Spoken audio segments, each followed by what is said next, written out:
মোটামুটি আমার মশলা মাখা শেষ। সুন্দর না অনেক? আসসালামু আলাইকুম, আশা করি ভালো আছেন। বাহিরে বৃষ্টি ঝুমঝুম হচ্ছে আর মুড়ি মাখা হবে না তা কি হয়, তাই শুরু করে দিলাম মুড়ি মাখার পার্টি। আমাকে ইনভাইটেড, আসছে মুড়ি খাইতে আমাদের বাসায়, আর সাথে মুড়ি চানাচুর রেডি। বউ কষ্ট করে কাটাকাটি করছে। মুড়ি আছে, দেশি মুড়ি, তারপর আছে হলো সরিষার তেল, তারপর আছে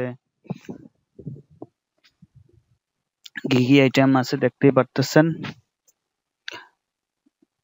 ছোটবেলায় যখন স্কুল লেভেলে ছিলাম, হোস্টেলে থাকতাম, রাতে অনেক মুড়ি মাখার পার্টি হইতো। সেই অভিজ্ঞতা থেকে মুড়ি বানাইতে পারি ভালোই। এটা হলো বিট লবণ দিচ্ছি,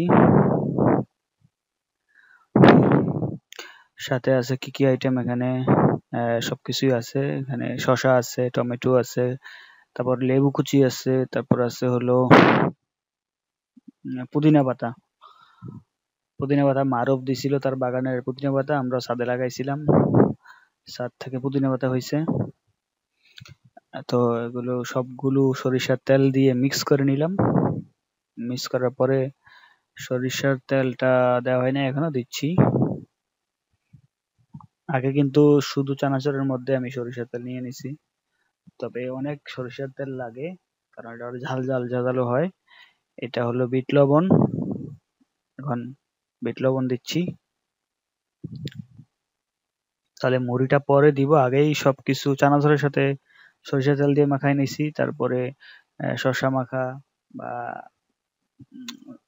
লেবু কুচি, তারপরে সবগুলোর সাথে দেখেন সেই একটা ঘ্রাণ আসছে।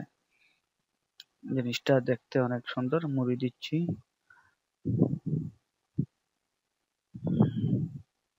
যত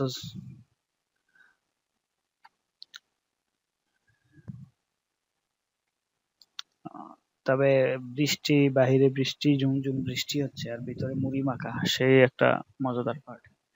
তো মুড়ি মাখাটা মাঝে মধ্যে আমাদের খাওয়া হয়, দেশে থাকলে হয়, মালয়েশিয়া থাকলে সেই সুযোগটা নাই বললেই চলে। কারণ এত দেশি জিনিসপাতি পাওয়া যায়, মুড়িও পাওয়া যায়, কিন্তু সেইটা হয়তো যারা আছে সবাই পছন্দ করে না। কিন্তু দেশে থাকলে খাওয়া হয়। রাইস কুকারের মধ্যেই মুড়ি মাখা হয়ে গেছে, দেখেন একটা সুন্দর একটা ফ্লেভার আসছে। আর মুড়ি মাখাটার যে কালার অন্যরকম। আমার মনে হয় এটা যদি বাইরে বিক্রি হয় তাহলে আমার মুড়ি মাখা 50 টাকা প্লেট হইতে হবে। 50 থেকে 100 টাকা প্লেট লাগবে। 10 টাকা 20 টাকার প্লেটে আমার যেই আইটেম দিছি এখানে, যেই সরঞ্জামগুলো ইউজ করা হয়েছে এখানে, যেই মেটেরিয়ালস এখানে ইউজ করা হয়েছে, তো সেইটা দিয়ে মনে করেন 1-200 গ্রাম সরিষার তেলই লাগছে।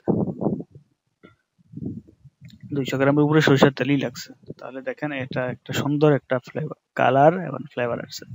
তো বর্ষাকালে বা বৃষ্টির দিনে মুড়ি মাখা খেতে কে কে পছন্দ করেন কমেন্টে জানাবেন।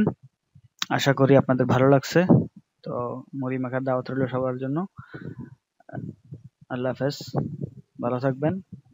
আসসালামু আলাইকুম। আর একটা কথা, ফলো দেওয়া আর সাবস্ক্রাইব করতে কিন্তু টাকা লাগে না, কিন্তু আপনারা কেন জানি আমাদের উৎসাহ দেন না। আপনাদের উৎসাহ আমাদের জন্য খুবই মূল্যবান। ধন্যবাদ, সাথে থাকবেন। আল্লাহ হাফেজ, আসসালামু আলাইকুম।